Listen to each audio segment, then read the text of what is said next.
Everyone. So today we're going to be making water mats or sensory bags, depending on how you want to use yours. What you will need: some water, Ziploc baggie or baggies, something to put in your sensory bag. I don't have anything that I play with here, so I'm going to be using jelly beans, which if you use a food, it would end up in being a science activity as well.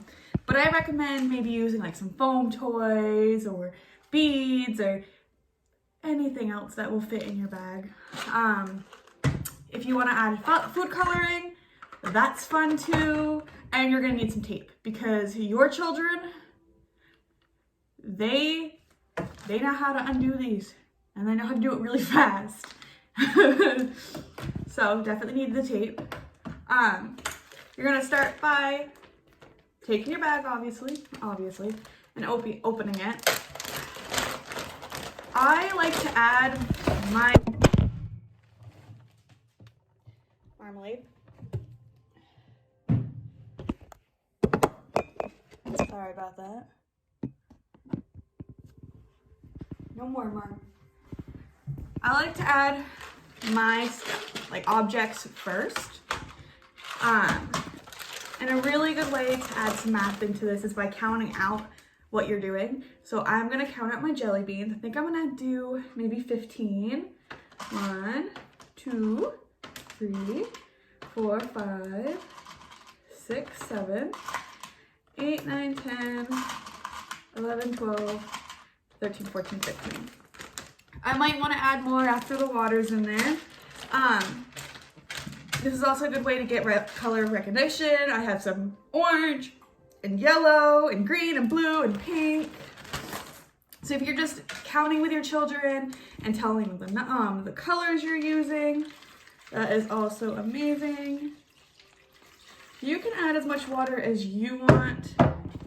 I don't add too much if it's going on the floor. Probably add a little bit more than that. I tape mine on the floor. That way they can walk over it or crawl over it, or the younger ones are able to be put down in front of it and they're able to, touch it and feel it. I always like to add a little bit of blue.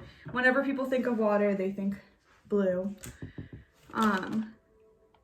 Especially since mine has jelly beans in it and it's going to be dyed a different color because they're dissolving. So after you get it all mixed in, I lay it down just a little bit to get some of the air out. Not all, because the air is what helps, be able to squish it around. You just zip it. Then you're gonna take your tape.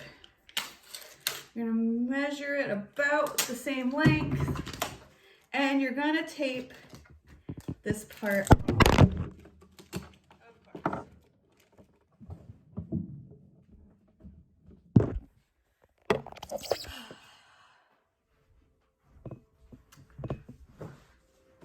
You're gonna tape it off. I always do it twice just to be sure because they're smart kids.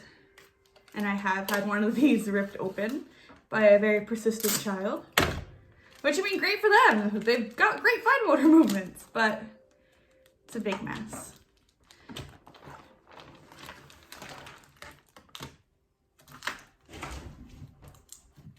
And there's my water back. And then I'm gonna tape mine on the floor and just show you guys. So I'll come back for that. And this is what the water bag looks like when it's on the floor. It's really cool to play with and just move around. My cat is very interested in it, as you can see. Mom, go play with it. So clearly it's also fun for pets. Just be careful. Cats have claws.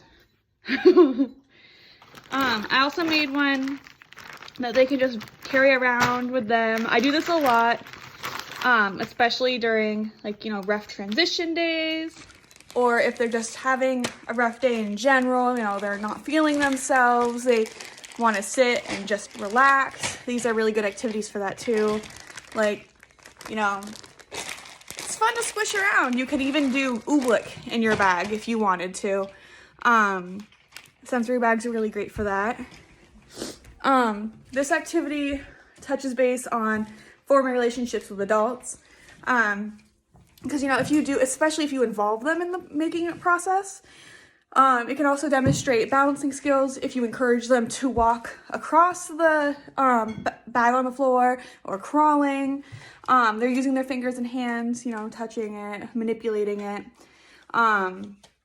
Obviously, they're comprehending language because if they're following directions or you tell them, like, it's for them. It also shows curiosity and motivation. They're motivated in helping you. They're curious on how it, like what it's gonna do and different ways to play with it. Like I said earlier, if you do the math piece of like counting with them, and if you want it to touch base in science, you know, you can use, like I did, jelly beans or pasta because it starts to like disintegrate. It's a really fun activity overall. I hope you guys have so much fun, and I will see you again tomorrow.